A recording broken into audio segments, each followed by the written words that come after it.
belum ada pertemuan.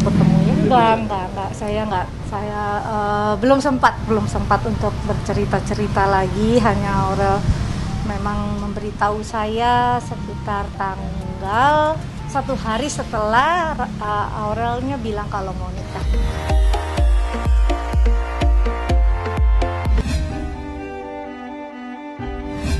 Kemarin sore sampai kemarin malam lah peristiwanya, dari Unit 1 Satuan Reserse Narkoba Jakarta Barat, kami mengamankan seorang public figure, inisialnya sudah saya sampaikan tadi, JJ.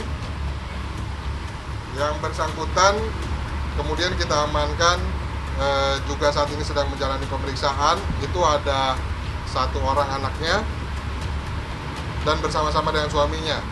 Ditangkapnya di rumahnya di Jakarta Utara, di kawasan Ancol. Dari hasil pemeriksaan sementara yang kami lakukan secara intensif sejak tadi malam hingga hari ini, 1 orang sudah kami tetapkan sebagai tersangka, yaitu saudari JJ. Sementara untuk Ajun Perwira yang merupakan suaminya dan saudara Pilo yang merupakan anaknya, saat ini masih kami periksa sebagai saksi untuk menggali keterangan-keterangan yang lebih dalam. Pelanggarannya apa atau kejahatannya apa? Saat ini penyalahgunaan narkotika golongan 1. Untuk keterangan yang lain akan kami sampaikan setelah kami mendapatkan informasi-informasi, bukti-bukti yang lain yang lebih mendalam selama kami melakukan pemeriksaan. Ya, sekali lagi ini baru saja tadi malam kami periksa, jadi memang masih minim keterangan yang bisa kami sampaikan kepada rekan-rekan media. Hari ini kami juga mengirimkan ke lab untuk pemeriksaan narkotikanya.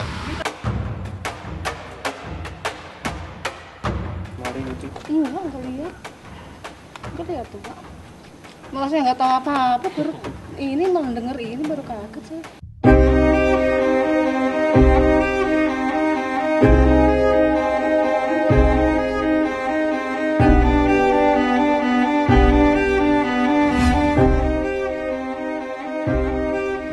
Terus sembuh dulu gitu ya, jangan mikir yang lain. Mami salawat terus untuk anak-anak, akan sembuh dan imunnya juga baik, supaya nggak berlarut-larut lama. Masker, hand sanitizer, pokoknya. Jadi kalau protokol kesehatan ini udah makanan hari-hari. Jadi kalau kita apapun teorinya taruh di kepala kita bahwa protokol kesehatan yaitu 3M, mencuci tangan, menggunakan sabun dan air yang mengalir, menggunakan masker, menjaga jarak, itu terus jadi ada di kepala supaya itu jadi benteng kita pertama. Ini adalah vitamin ya, yang tujuannya di saat pandemi ini semua orang pasti ingin meningkatkan sistem imun ya. Intinya kan dari pihak mereka, Pak Lawyer Pak Ali Nurdin kan meminta bahwa ada hak ahli waris dari De Bintang. Tapi dari kita mempunyai pernyataan juga bahwa menurut ada bukti dan juga terus bahkan ada saksi mata ketika amanah almarhumah yang akhirnya itu memperkuat kita, dan bahkan sudah diiyahkan oleh Pak Teddy saat bertemu gitu. Jadi ketika ngobrol itu saya bawa saksi mata yang memang sempat ngobrol sama almarhumah tentang masalah ahli waris, dan ternyata Pak Teddy mengiyahkan, dan mereka dari pihak Pak Ali Nurdin cuma meminta ahli waris dari Dede Bintang. Saya bilang ya silakan, saya nggak bakal membawa hak yang tidak seharusnya saya miliki kok, dalam artian ya untuk apa kan gitu. Jadi saya bilang ya silakan sok ambil aja, kalau memang ada bagian silakan ambil, akan tetapi harus diingat karena kan ada aset-aset mama juga yang atas nama Iki, ada aset-aset yang masih di pihak Pak Teddy. Ya saya juga akhirnya saya bikin perjanjian dan pernyataan bahwa saya bakal kasih haknya ya asalkan balikin dulu, maksudnya aset-aset yang sudah saya bikin. Dan toh juga udah ada saksi mata yang menyatakan bahwa ada sebagian hak itu tuh sebenarnya atas nama Iki dan memang untuk anak-anak, adik-adik gitu ya. Jadi ya untuk apa dia pegang juga, karena kan bukan haknya. Jadi ya kita mau minta juga ke situ. Kalau dia meminta haknya, ya kita juga minta dulu hak yang udah dipakai, yang udah dijadikan aset, yang udah mungkin dikemanakan gitu. Kita nggak tahu ya, kita minta balik. Dan kita kekeluargaan dan sudah mengiyakan kok dari pihak Om Teddy-nya juga. Tapi sebelum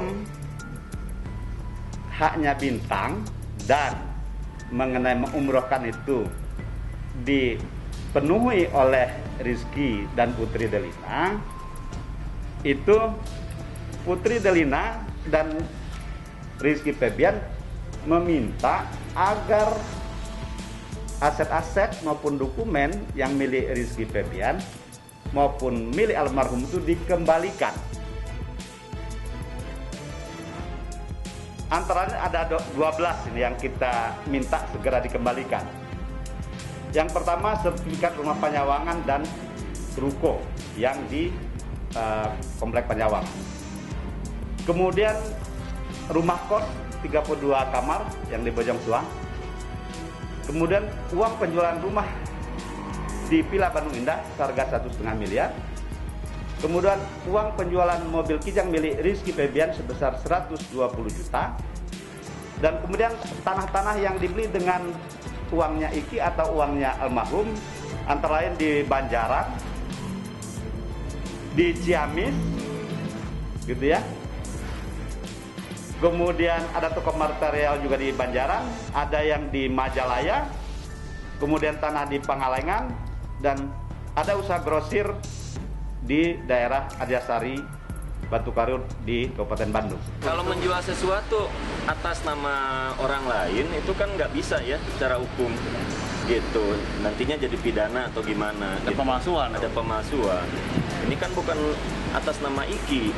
Kalau sekarang menjual atas nama Iki yang misalkan dititipin kan notaris juga nggak mau tanda tangan. Secara legalitasnya notaris nggak bakalan ini. Masih ada kok yang apa yang dibilangin kemarin diminta berapa item, nanti saya klarifikasi juga. Disampaikan juga oleh saudara Teddy bahwa dia hanya menuntut hak dari anaknya Bintang gitu.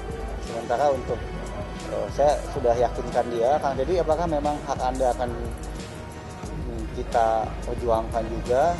Dia bilang itu bukan tujuan yang utama dari sejak kasus ini mencuat.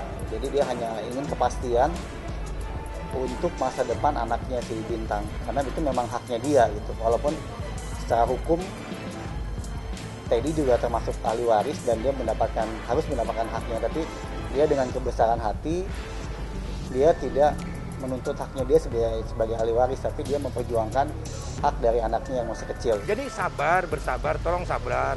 Mendingan sekarang mah kerja, cari duit ya, cari pekerjaan dulu buat anak-anak. Itu aja kok repot gitu. Tapi dari pihak lawyer aku kemarin ketika preskon ada penegasan bahwa memang kita kasih estimasi waktu ke mereka untuk kembalikan gitu sih. Aku nggak tahu berapa hariannya ya, maksudnya yang kalau nggak salah di preskon tuh ada disebutkan detailnya berapa lamanya. 14 hari. Kita lihat aja nanti gitu.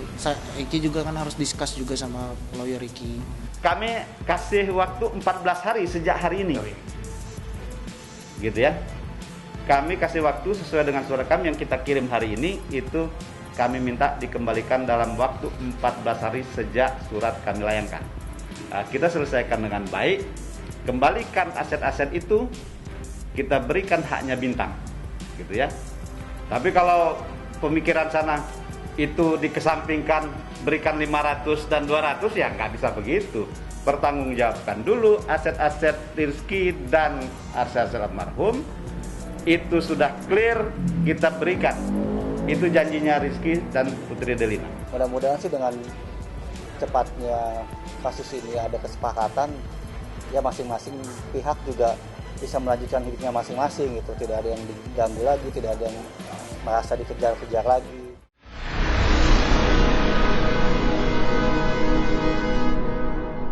Jadi jangan lupa untuk subscribe Cumi Cumi.